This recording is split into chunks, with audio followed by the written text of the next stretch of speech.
Welcome to our video on Indiana lease and landlord tenant laws. Landlords must know their state's laws to manage their rental property well.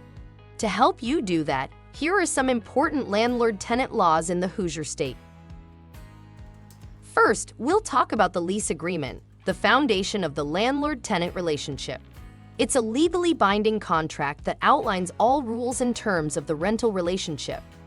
The most common type of lease agreement, often referred to as a standard lease agreement, is a one-year fixed-term lease. An Indiana lease needs to include key terms like rent amount, rent due date, lease term, late fee policies, and pet policies. In addition to basic terms, a strong lease is detailed and covers things like pest control, snow removal, air filter responsibilities, and yard maintenance.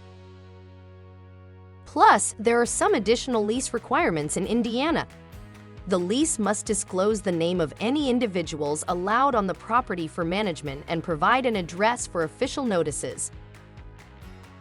If the property was built before 1978, landlords must provide tenants with a lead-based paint disclosure and pamphlet. Next, let's talk about key Indiana landlord-tenant laws. There is no limit on the amount of the security deposit, but it should be reasonable. The landlord must return the deposit, minus any deductions, within 45 days of the end of the tenancy. Indiana landlords must provide reasonable notice before entering rental units for non-emergencies. Generally, at least 24 hours written notice is considered reasonable. There are no limits on how much a landlord may charge for late fees. However, fees should be reasonable and discussed in the lease agreement. Indiana landlords may require tenants to get renters insurance and can make failure to do so a breach of the lease agreement.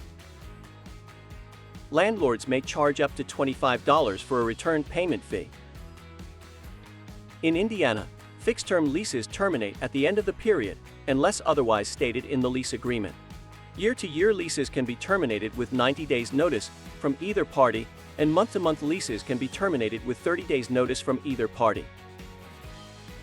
Indiana doesn't limit how much a landlord can increase rent. However, the lease should specify the procedures and notice requirements for rent increases.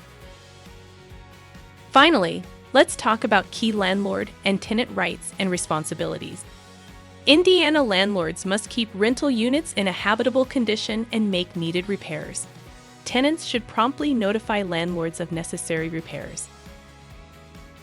If a landlord fails to make repairs in a reasonable time period, the tenant may make repairs and deduct this expense from rent payments. If a tenant fails to pay rent or violates the lease agreement, the landlord may be forced to start the eviction process. When doing so, landlords must strictly follow all Indiana laws and can never resort to self-help eviction methods like changing locks or shutting off utilities. Congratulations! You're now ready to create an Indiana lease and manage your Indiana rental unit. While the lease laws might sound complicated, we make it easy to create a great lease. Our Indiana lease automatically includes all required disclosures and gives you state assist tips as you create your lease. You can customize a lease online in minutes that's guaranteed to comply with all Indiana laws and includes unlimited access to EasySign, our electronic signing tool. As you manage your rental, remember that we have over 400 property management forms, including Indiana-specific forms. Visit easylandlordforms.com to start your tenant screening, create an Indiana lease agreement that's guaranteed to comply with all Indiana lease laws, and access Indiana property management forms.